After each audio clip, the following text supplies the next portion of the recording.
Prime Minister Tony Abbott has labelled the Islamic group Hizb Ut-Tahrir un-Australian and un-Islamic after Late Line's interview last night with the group's spokesman Wasim Durihi. Mr Durihi refused repeatedly to condemn the actions of Islamic State in the interview, which drew a wide public response. Here's a short recap. Will you take this opportunity now to urge young Muslim men here in Australia not to join Islamic State fighters in Iraq and Syria? And I'll answer it the exact same way. The war on terror narrative works in this way. It presents the West as the good guy and Muslims as the bad guy, and we are what represents an existential threat to the entire world. That's an absurdity. It is not Muslims who are flying B-52s. It is not Muslims who are dropping bombs from their fighter jets. It is not Muslims who are occupying foreign lands. But don't come to me and pretend that the greatest Muslims, threat to all of us... They're killing Christians. We're talking about They're murdering Kurds. I'm glad you raised that point. Do you know why? Because how are we expected to believe that the West is concerned about the life of minorities when it is the majority that is being slaughtered? One of the many people who contacted this program today was lawyer Haset Sali, who is a former president of the Australian Federation of Islamic Councils. He's also written an English translation of the Quran to help non-Muslims better understand his religion. He joins me now from Brisbane. Haset Sali, welcome to Late Line. Thank you, Emma. It's a pleasure to be on your program. How representative of the Muslim community is Hizb Ut-Tahrir? Well, last night was the first time I heard about them, and quite frankly, I am aware that there are a number of splinter groups who have gathered quite a bit of momentum, and a lot of that has been because the Australian Federation of Islamic Councils hasn't been providing the sort of leadership that it provided for the first 40 years of its existence. The overall situation that we face now is a very, very complex one, and I think that it's important that the very essence of Islam be emphasised, and that's why I was happy to come on the program tonight, because I think that there are certain cornerstone factors or features about Islam that need to be understood not only by non-Muslims but by Muslims as well, because there's a lot of confusion out there in the public arena and in the global arena at the moment. Well, you, as I mentioned in the introduction, have written an English translation of the Quran. What does the Quran say about what an ideal Islamic State looks like, or the Caliphate as Hizb Ut-Tahrir aspires to? Well, for a start, the Quran doesn't advocate a caliphate. What the Quran encourages is that all religions should coexist in harmony, and in fact, when the Messenger Muhammad, peace be upon him, re-entered Mecca after having to leave Mecca because he was under threat of assassination, and he went to Medina where he was promised security and great support, and after a lot of battles which were all focused on trying to kill him, he ultimately prevailed, and when he re-entered Mecca, he did it for one major reason, and that was to free all residents of Mecca. And I'd like to quote the specific verse of what he proclaimed, and that was, "Let there be no compulsion in religion. Good stands out from evil. Whoever rejects evil and believes in God has grasped the most trustworthy handhold. He," meaning God, "will never break, for God hears and knows all things." Now, the other thing that I want to emphasise is that some of the very first Islamic believers actually left Mecca, and through the messenger himself were able to go to Abyssinia, which was a nation headed up by a Christian king. And the reason the messenger arranged for them to go to Abyssinia was that he trusted the king and knew that he would be just with them. And this is something that is a cornerstone of Islam, and that is that all religions should coexist and should respect each other.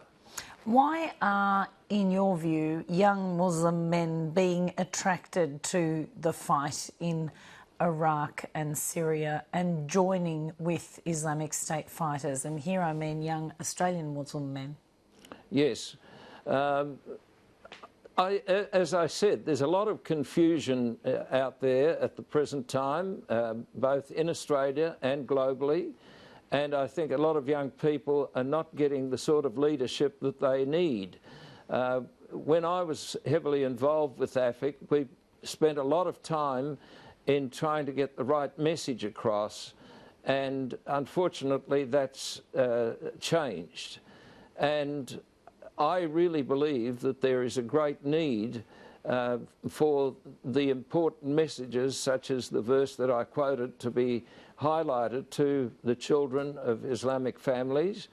And there's also another verse that is highly relevant to the current situation, and that's chapter 5 from the table spread of Jesus, verse 32. It states, "To take one life is as if to take the life or the lives of all humanity, and to save one life is as if to save all humanity, and suicide is not exempt." So there are various cornerstones that are just being trashed by various people.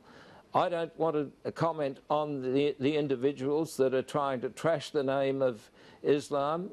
What I want to emphasise are the important features about Islam. And I just feel that, unfortunately, genuine and sincere Muslims have not had an opportunity to put their case, because the dramatic has tended to get the spotlight. But I'm very thankful for an opportunity like tonight to be able to put the case of moderate and sincere and genuine Muslims. Last night on this program, you'd be aware that Wasim Darihi, representing Hizb Ut-Tahrir, explained to us that Islamic State and other terrorist groups don't exist in a vacuum. He said they exist as a reaction to Western interference in Islamic lands. Does he have a point?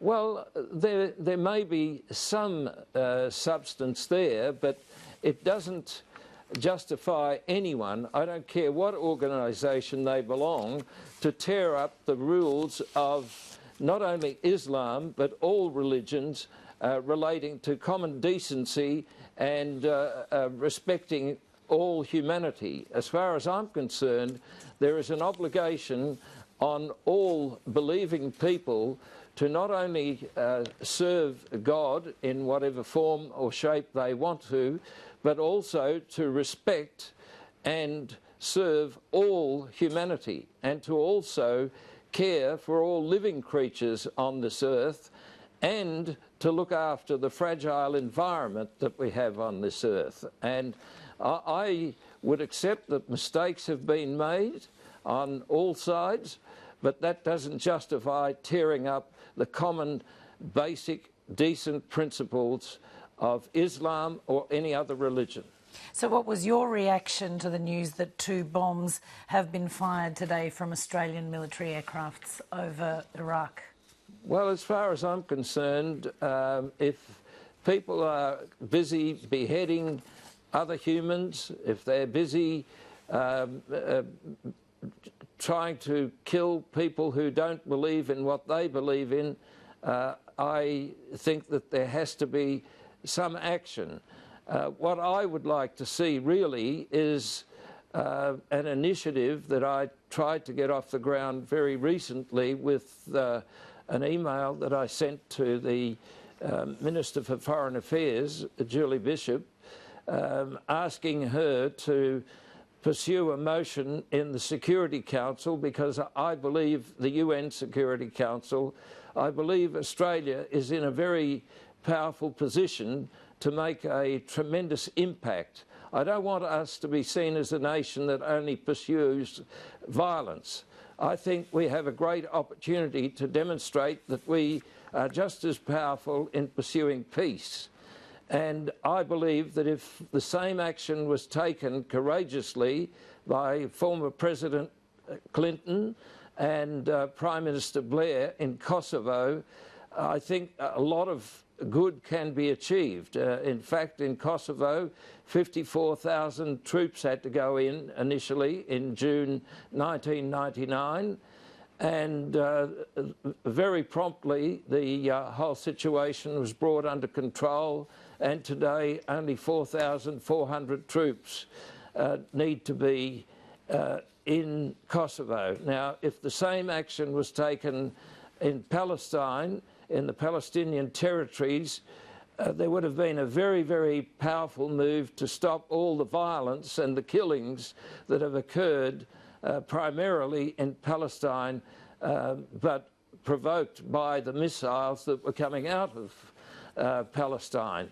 And I believe that if an initiative can be taken there, sponsored by Australia, there is a great opportunity to set an example, because I believe there needs to be a build-up of trust. And if we build up trust as peacemakers, I think there's a far greater chance of people being willing to listen. I don't want to get caught up in a slanging match with anyone in particular. What I'm interested in is seeing the principles of not only Islam, but Christianity, Judaism, and all the other major religions being adopted and supported. Haset Sali, we have to leave it there. Thank you very much for coming in for us. Thank you very much, Emma.